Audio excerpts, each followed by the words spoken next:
xogtii ugu dambeysay ee taxanaha Kurulus Cusmaan kaasi oo loo bedelay taxanaha Kurulus Orhan maxaa isbedelay xilliga ayuu soo baxaya ayaa ku jira dadkii hore dadka doon ayaa jilaya yaa ku soo biiray yaa ka baxay yaa inoo jooga waxyaabahaas oo dhan ayaan markaas muuqaalkana maanta ka joogi doonaa muuqaalkana waa ka ugu xisaab badnaa waa kii markaas aad ku ogaan lahayd xog fara badan oo kaa dahnayd sidoo kale xog aad sugaysay muddo dhan 3 bilood ayaa markan waxaan rabaa inaan kugu bishaarayo imtixaanihii oo bilaaban rabo anigoo xitaa ku sheegaya haddii Allah awood loo idmo isla muuqaalka dhexdiisana kugu sheegaya xilliga saxda ee bilaaban doono muuqaalka leegsan inta markaas hore muuqaalka inaan isku wada galin sidoo kale channelka subscribe doona ku hay markan isku day in subscribe aad ahayd haddaba daawadayaal sida wada ognahay dhammaanteena taxanaha Kurulus Cusmaan ayaa markaas waxaan soo daawanay ilaa iyo season-ka shanaad iyadoo markaas xalqado aad u tiro badnaayeen oo ku dhawaad ay hayeen 194 xalqadood ayaa markaas halkaas ku qaaday iyadoo marka loo diyaar garoobayo sida markaas uu bilaaban lahaa taxanaha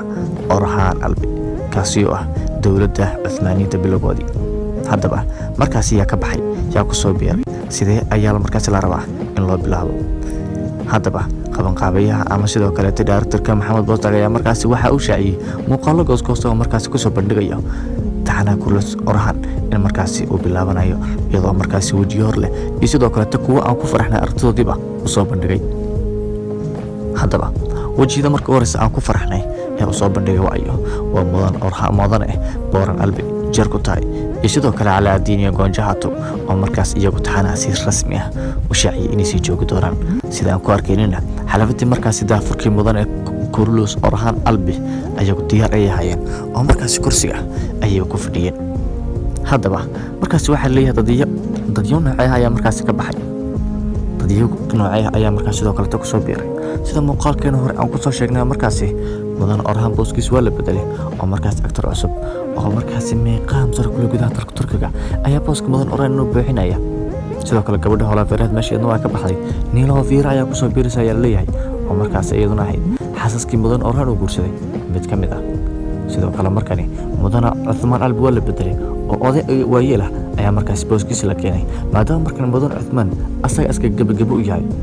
dadyo fara badan ayaa markaas iyaguna waxa isdhex wadaan maadaama mudan Cuthmaan hore uu sheegay marka taxanaha Kurulus Cusmaan uu ka dhamaado in markaas taxana kale asagana uu bilaabi doono kaasi oo Khalid bin Waliid kiimiyo bilaabi doona adayna hadii markaas aad u baahan tihiin inaan su'aasha ka soo joogo muuqaal kale ayaan ka soo sameyn doonaa haddaba markaas mudan Cuthmaan baalahatum dhammaantood meesha way ka baxeen Turgut Albi gebi dhammaantood meesha way ka baxayaan ayaa leeyahay iyadoo ilaa hadda waliba Turgut Albi markaas la rabo in la sasabto oo markaas leeyahay mushaarka waa lagu kordhinaya maadaama ninkaas uu ilaa iyo mudan Orhan uu la soo shaqeyn jiray oo ahaa dagaalyahan xilligaas xataa aad xooggan oo ahaa ninka ugu cimriga dheer dawladda Cuthmaaniyiinta asaga ilaa hadda waa la sabiya ayaa leeyahay oo waxa leeyahay mushaarka waa lagu kordhinaya taxanaha maadaama markaas adigu aad fiyuskiisaba aad tahayba marka waxaan u baahanahay in aad ku sii jirtid asagana markaas waxa uu tabanaya in markaas mushaarka iyo doorkiisa labadaba kor loo qaado haddii markaas la isku fahmo dheeshaasi waa uu soo galaya oo taxanaha diyaar ayuu noqonaya balse laakiin haddii isku fahmi waayaan asagana sidaasi oo kale waa uu ka baxaya oo mudan Cuthmaan ama sidoo kale Burak Özçivit ayay soo raacayaan haddaba markaas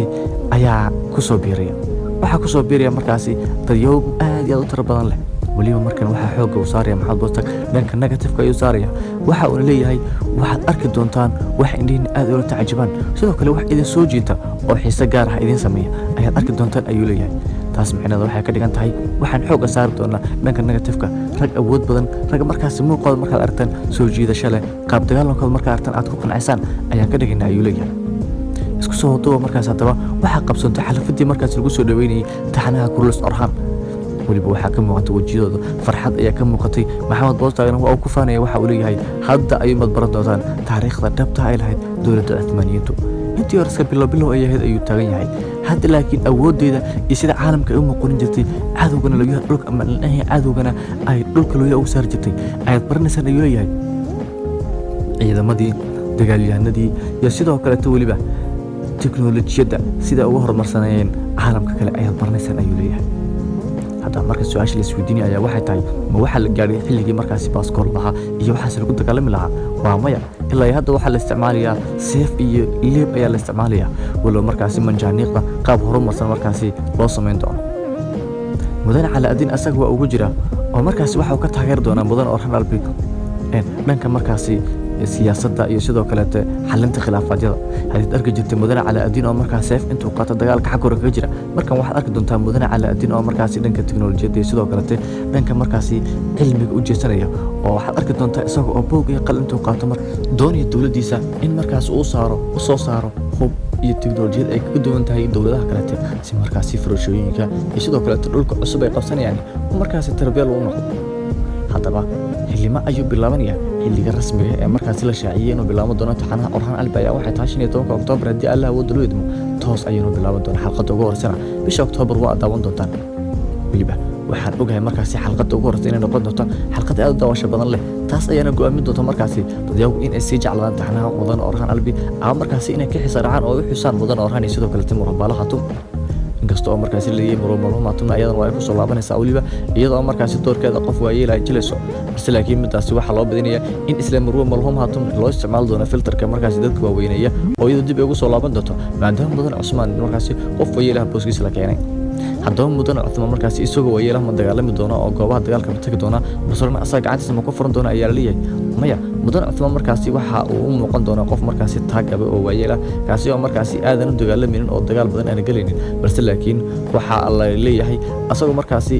sidaas waayeel haddana goobaha dagaalka waa u taagnaanaya oo ciidankiisa markaas kaloo markaas asagoo micnihiisa indhiisa ku jira oo ma imaan ciidamadiisu inta baxan dagaal ma soo gali doonaan balse laakiin mudane Cusmaan horta ayuu ka kala doonaa dagaalka ayaa leeyahay balse laakiin waa qof iska waayeel ah waan arki doonaa markaas asagoo dagaalamaya oo gaalada lagu dhagaya balse laakiin sidii hore mudane Cusmaan ka dadbaaxada iyo sidoo kale seefta aad u weyn dadka micnihi quwadda lagu dagaalami jiray maaha ay waa mid waayeel ah markaa marda lagu leexinayo maadaama qof iska weynada booskiisa uu matalayo wadna aad u shaqeynaya male ma ogtahay marka qof dhalinyar ah waxa loo baahan firfircoon oo dagaalka waxyaabo culus u adkaysan karayo marka haddaba markani waxa ay kaamirtu markasta ay ahaan doontaa waa mudane Orhan ayaa leeyahay waliba waxa leeyahay waxaan rabnaa markaas si dhaqso ah in loo qabsado oo qaab dagaalankiisa laga helo markaas waa qasab kaamirada inta ugu badan asaga inay soo yiraahdeen kale raanaad boosta taas macnaheedu waxa ay tahay in markaas la rabo qofka marka hore in la baro dadka kadib markii la yarayn waayo si looga xiiso oo isla markadiiba dadku ay fahmaan qaab dagaalankiisa indhoodu ay bartaan durbo noqdo qof caan oo markaas sabarka loo arkay Allah waa kan ninkii Orhan balse laakiin hadii markaas uu noqdo markaas mudane Cusmaan oo kaamirada loo hayo qofkan waayeelka markaas booskiisa buuxinaya ninkii Orhan lama baranaya dadkuna markaas xiiso uma qabanayaan xiiso uma qaadayaan ninka la Orhan arkaan waxa markaas loo baahan yahay asagoo markaas dad dagaalamaya dad fara badan waliba keligii asagoo la silcinayo asagoo la aftuubanayo asagoo bilaa seef ku dagaalamayo waxa uu leeyahay markaas xaalad adag oo markaas dadka soo jeclaadaan in markaas ka soo bandhigi doonaan mudane Orhan Albi mudane Orhan ayaa asagoo sidoo kale hadla waxa uu sheegay waa ninka booskiisa mataliyay waxaan aad ugu faraxsanahay markaas doorkan aad ka weyn in la siiyo waxaan rajaynayaa markaas inaan ka soo bixi doono ayuu dhaaday haddaba 15 Oktoobar ayaan sugeynaa